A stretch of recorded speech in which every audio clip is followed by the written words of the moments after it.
بسم اللہ الرحمن الرحیم۔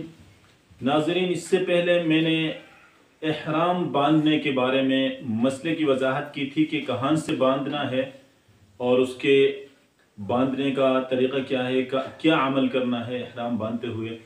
تو اب میں حج کا جو پہلا دن یوم ترویہ ہے اور یوم عرفہ ہے اور اسی طرح مزدلفہ میں جو وقوف ہے اس کی وضاحت کروں گا۔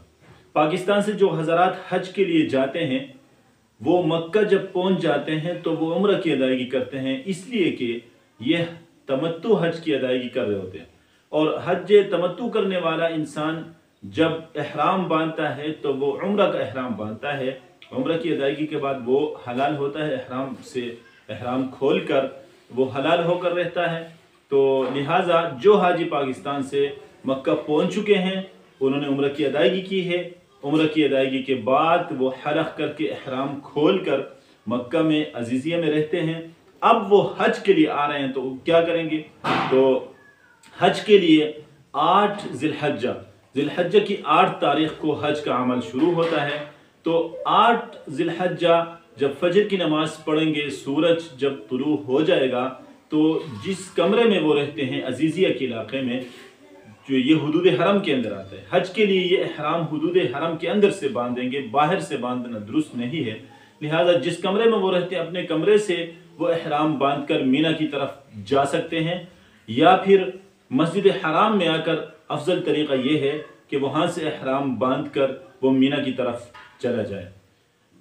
اور اگر کوئی حاجی یہ چاہتا ہے کہ طواف زیارت کے بعد ہجوم زیادہ ہوتا ہے، صفا مروہ کی جو سعی ہے اس کی ضرورت اس وقت وہ مشکل ہوتا ہے، تو وہ مسجد حرام میں آ کر 8 تاریخ کو احرام جب باندھے گا تو نفلی طواف کر کے اس کے بعد 2 رکعت نماز پڑھ کے صفا اور مروہ کے درمیان سعی کرے، صفا سے شروع کرے مروہ تک 1 چکر، مروہ سے صفا 2 چکر، اس طرح 7 چکر مکمل کرے تاکہ طواف زیارت کے بعد اس کو پھر صفا اور مروہ کی سعی کرنے کی ضرورت نہیں ہوگی۔ لیکن بہتر طریقہ وہی ہے کہ طواف زیارت کے ساتھ ہی سعی کرے۔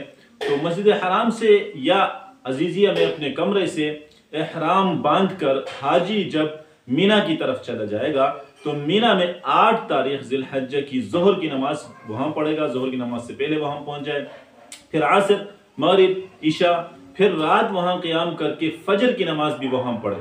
تو یہ وہاں کا مینا کے اندر جو پہلا قیام ہے 8 تاریخ کو مینا کے اندر دوبارہ آنا ہے، لیکن مینا کی جو پہلا قیام ہے 8 تاریخ کو اس میں یہ ہے، اس میں کوئی خاص عمل نہیں ہے، بس ذکر و اذکار کرے، دعائیں کرے، تلبیہ پڑھتا رہے۔ 8 اور 9 ذی الحجہ کی درمیانی رات جب مینا میں گزار کے فجر کی نماز پڑھے گا، اس کے بعد جب سورج طلوع ہو جائے پھر یہاں سے وہ مزدلفہ کے اندر سے ہوتے ہوئے عرفہ کے میدان میں جائے گا۔ 9 ذی الحجہ ہے، یہ یوم عرفہ ہے، اور عرفہ کے میدان میں وقوف کرنا یہی اصل حج ہے۔ تو یہ وقوف جو ہے یہ زوال کے بعد سے شروع ہوتا ہے، یعنی یہ جو ظہر کی نماز کا ٹائم شروع ہوتا ہے زوال کے بعد اس وقت سے شروع ہوتا ہے اور سورج کے غروب ہونے تک رہتا ہے۔ یہاں جو حاجی جاتا ہے عام طور پر تو بس اور ٹرینوں کے ذریعے جاتے ہیں، تو بہرحال جس طریقے سے بھی جائے وہاں مسجد نمرہ میں امام خطبہ دے رہا ہوتا ہے، اس کا خطبہ سننا، اور اس کے بعد ظہر کی نماز کا جب ٹائم ہوگا تو ظہر کی نماز وہ پہلے پڑھے گا، اس کے بعد اسی وقت عصر کی نماز بھی پڑھے گا۔ تو یہ دونوں نماز یہاں ملا کر پڑھتے ہیں۔ تو اس حاجی کو چاہیے، جو حاجی اس امام کی امامت میں نماز پڑھ رہا ہے، اس حاجی کو چاہیے کہ وہ بھی امام کے ساتھ 2 نمازوں کو ملا کر پڑھے، چونکہ اسی کی اقتداء کرنی ہے، اور وہ ظہر کی بھی 2 پڑھتا ہے اور عصر کی نماز بھی 2 پڑھتا ہے کیونکہ وہ مسافر ہوتا ہے۔ جو حاجی اس مسجد میں نہیں جا سکتے ہیں کیونکہ وہ خیمے دور تک لگے ہوتے ہیں، اپنے خیموں میں نماز پڑھتے ہیں، ان کو چاہیے کہ ظہر کی نماز اپنے ٹائم پر پڑھے اور پھر عصر کی نماز اپنے وقت پر پڑھے، ان کو جمع کرنا ان کے لیے درست نہیں ہے۔ یہاں دعائیں کرتا رہے۔ جب مغرب کا ٹائم ہوگا، یہ 9 تاریخ ہے، مغرب کی جب سورج غروب ہو جائے گا تو مغرب کی نماز پڑھے بغیر یہاں سے یہ لوگ نکلیں گے، مزدلفہ کی طرف آئیں گے۔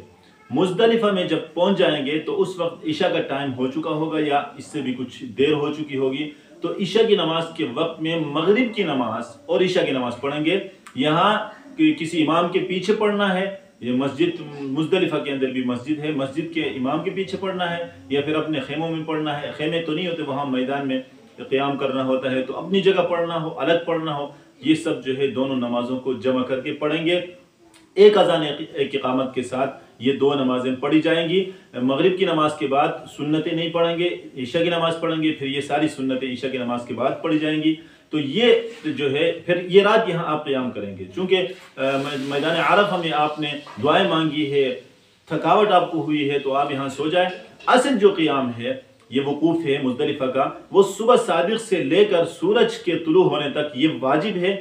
اس درمیان میں آپ نے نہیں سونا۔ تو یہ فوری جو فجر کی نماز اندھیرے میں پڑھ کے جلدی پڑھ کر آپ سورج کے طلوع ہونے تک یہاں وقوف کریں، یہ واجب ہے۔ اس کو چھوڑنے کی صورت میں دم بھی واجب ہو جاتی ہے، قربانی واجب ہو جاتی ہے، لیکن ایک لمحہ بھی اس میں اگر کوئی وقوف کرتا ہے تو اس کا وقوف ہو جاتا ہے۔ بہرحال یہ پورا دورانی آپ یہاں وقوف کریں گے۔